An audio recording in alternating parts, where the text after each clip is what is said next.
2014లో party పెట్టినటువంటి పవన్ కళ్యాణ్ మొన్న ఈ మధ్యనే 12వ ఆవిర్భావ దినోత్సవం 13వ ఆవిర్భావ దినోత్సవం జరిపారు. బాగుంది, వెరీ గుడ్. కానీ ఏ పాయింట్తో ఏ ఎజెండాతో ఆంధ్రప్రదేశ్లోకి వచ్చారు? ప్రత్యామ్నాయ రాజకీయం. సుదీర్ఘకాలం పాటు తెలుగుదేశం పార్టీ పరిపాలించింది, లేదా కమ్మ సామాజిక వర్గం ఆధిపత్యం చెలాయించింది.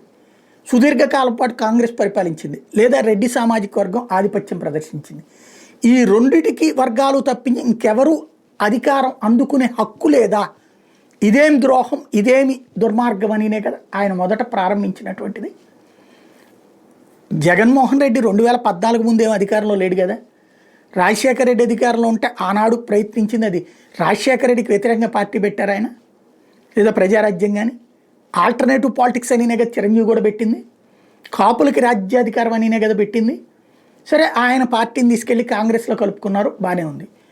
ఈయన తెలుగుదేశంతో కలిసి ట్రావెల్ 2014లో, 2019లో విభేదించి మళ్ళీ 2024లో కలిసి పదే పదే ప్రతి చోట కూడా చంద్రబాబు గారి విజన్ దగ్గర నుంచి నేను నేర్చుకుంటున్నా. బాబు గారు గొప్ప వ్యక్తి, ఆయనకి బోల్డ్ అంత ఆలోచన ఉంది. ఆయనకి అంత ఆలోచన ఉంటే ఆయన్ని 2004లో ఎందుకు ఎన్నుకోలేదు ప్రజలు? 2009లో ఎందుకు ఎన్నుకోలేదు ప్రజలు? 2019లో ఎందుకు ఎన్నుకోలేదు ప్రజలు? ఆయన గెలిచినటువంటిది 1999లో బీజేపీతో పొత్తుతో, 2014లో బీజేపీ జనసేన పొత్తుతో, 2024లో బీజేపీ జనసేన పొత్తుతో. అంటే పొత్తులు ఉన్నప్పుడు ఆయన గెలుస్తున్నారు.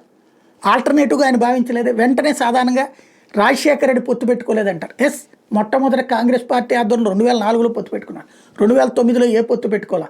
అప్పుడు పొత్తు పెట్టుకుంది చంద్రబాబు గారు, అదే కమ్యూనిస్టులతో, అదే టీఆర్ఎస్తో. అయినా రాజశేఖర రెడ్డి గెలిచాడు. అలాగే ఏ పొత్తు లేకుండా జగన్మోహన్ రెడ్డి గెలిచాడు. ఇప్పుడు కూడా పొత్తు లేకపోవడం వలన ఓడిపోయారా అంటే పొత్తు వలన వీళ్ళు గెలిచారు. ఇది ఇక్కడ పాయింట్. ఇక్కడ అంటే ప్రత్యామ్నాయ రాజకీయం కావాలన్న ఆకాంక్ష ఆంధ్ర ప్రజల్లో ఉంది. 1988లో బీజేపీని నమ్మారు, 1998లో. అలాగే మళ్ళీ 1999 తర్వాత 2009లో, అంటే 1999లో మళ్ళీ బీజేపీ వెళ్ళిపోయి తెలుగుదేశంతో కలిసి పోటీ చేసేసి దాంతో ఆల్టర్నేటివ్ పోయింది. దాంతోనే బీజేపీని వాళ్ళు పక్కన పెట్టేశారు. 2004కి వచ్చేటప్పటికి 2009లో మళ్ళీ ఆల్టర్నేటివ్ అని చెప్పి చిరంజీవిని నమ్మారు. మళ్ళీ మొన్న నమ్మినటువంటి పరిస్థితి. నమ్మిన ప్రతిసారి కూడా అప్పుడంత నమ్మల.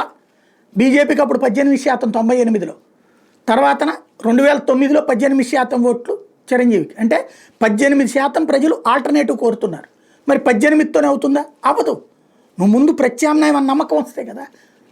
6% వచ్చినటువంటి సందర్భంలో ప్రత్యామ్నాయం అని ఎందుకు నమ్మలేదు మిగతా 12% మంది అంతకుముందు? అంటే అంతకుముందు 2 సార్లు జరిగినటువంటి పరిస్థితులు చూసి ఇప్పుడు ప్రత్యామ్నాయం తాను కాదని చంద్రబాబు గారే కరెక్ట్ అయినటువంటి నాయకుడు అనుకున్నప్పుడు, ఆయనతోనే కలిసి సాగాలి అనుకున్నప్పుడు, ఇంకప్పుడు ప్రత్యామ్నాయ రాజకీయం ఏంటి?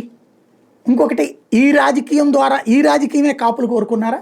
రాజ్యాధికారం అక్కర్లేదు, చంద్రబాబు గారే 15 సంవత్సరాలు ముఖ్యమంత్రిగా ఉండాలని కోరుకున్నారా? ఇంకొకటి, ఏదైతే దాన్ని ఏమంటారు, మాట తప్పడం. జగన్ని మాట్లాడాం మద్య నిషేధం గురించి, మనం వాలంటీర్ల గురించి చెప్పిన మాట తప్పలేదా? మహిళల గురించి చెప్పిన మాట తప్పలేదా? సూపర్ 6 తప్పలేదా? ఇవన్నీ ప్రజలు మర్చిపోతారా?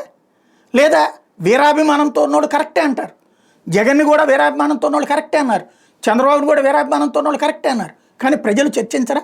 తటస్థులు ఆలోచించరా? తనదైన వైఖరి ఏంటి అన్నటువంటిది స్పష్టత లేకపోతే జగన్ రాజకీయ కక్ష సాధింపులు చేశాడు. ఇదే కదా పవన్ కళ్యాణ్ పదే పదే మాట్లాడింది. మరి ఇవాళ జరుగుతున్న రాజకీయ కక్ష సాధింపులు ఏంటి? ఇదే తను కోరుకునేటట్టయితే ఇంకా జగన్ చేసింది తప్పెట్టవుతుంది. తనని హింసించిన వాళ్ళని తను హింసించాడు, ఇప్పుడు మళ్ళీ వీళ్ళని హింసించిన వాళ్ళు హింసిస్తారు రేపు పొద్దున. ఇందులో ప్రత్యామ్నాయ రాజకీయమే ఉంది.